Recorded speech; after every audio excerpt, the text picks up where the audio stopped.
This is a video response to a comment of jurijuri23.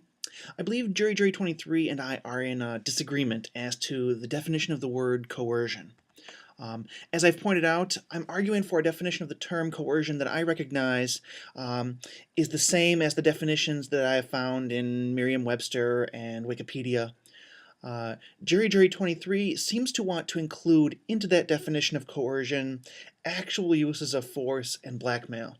And my use of the term coercion would not permit the appropriate application of this term to the two examples that jurijuri23 has provided. The first example that jurijuri23 gives as his or her example of coercion is, I want you to stay in your office, so I tie you to your chair and I have coerced you into staying in your office. In the sense in which I employ the term coercion, if you tie me to a chair, you have not coerced me into staying into that chair. You have forced me to stay into that chair.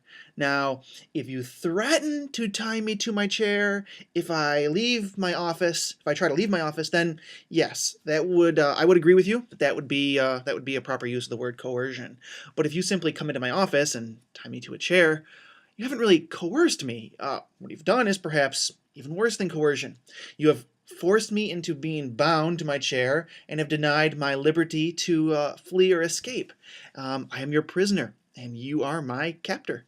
So, in my understanding of the term, that's really not coercion. Now, to jurijuri23's second example, I know you have plagiarized in your exam. I threaten to reveal this info unless you give me $100, which you do. I have coerced you into giving me $100. So, now this example, for me, is much closer to the point. There is a threat that is involved here. But the problem as I see it is that the threat has nothing to do about force or theft.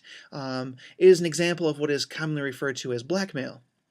And while blackmail is certainly illegal in the extensive legal structure, and I would agree that the practice of blackmail is indeed immoral, I cannot say that blackmail is strictly unethical, as it does not include either an explicit act of force or the threat of force or violation of property right. For a really good example or explanation of why blackmail is not actually a violation of ethics, I will refer you to Walter Block's chapter on blackmail from his book Defending the Undefendable. The essence of blackmail is a threat to tell the truth about some generally embarrassing or incriminating thing, unless some amount of money is offered to buy the blackmailer's silence. If the blackmailer was simply to be a gossip, we could hardly fault the gossip for telling the truth about someone.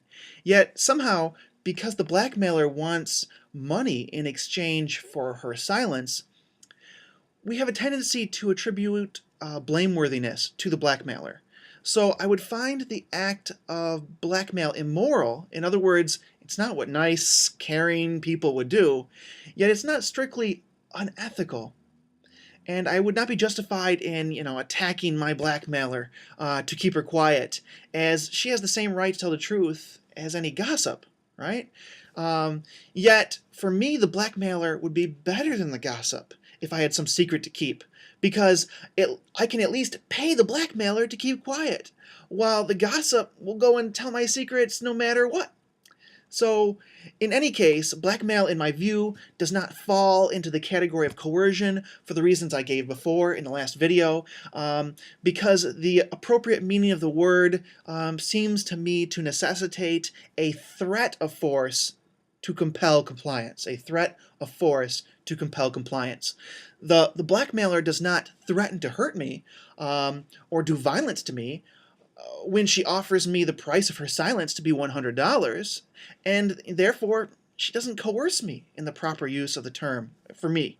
I would argue that the blackmail might be said to be manipulative and generally may properly be said to be exploitive. I don't think I would in any way argue with anyone who wanted to claim that blackmail was exploitive. It's certainly, but it's just not coercion. In my use of the term.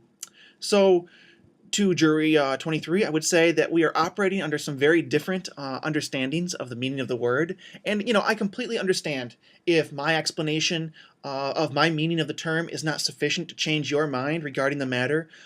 Ultimately, in matters of definition, each party has to go with the definition of the word that makes most sense to them in terms of their experience with the meaning used in our linguistic experience, right? So, words are just symbolic representations in language of ideas. And if in your experience of, in your linguistic experience of the word, that people have used the word coercive to include the definition or idea of mere manipulation, then I understand if my definition to you seems overly limiting. But at least I hope that this video makes clear my own meaning when I use the term coercion. Thank you so much to Jury 23 for the discussion.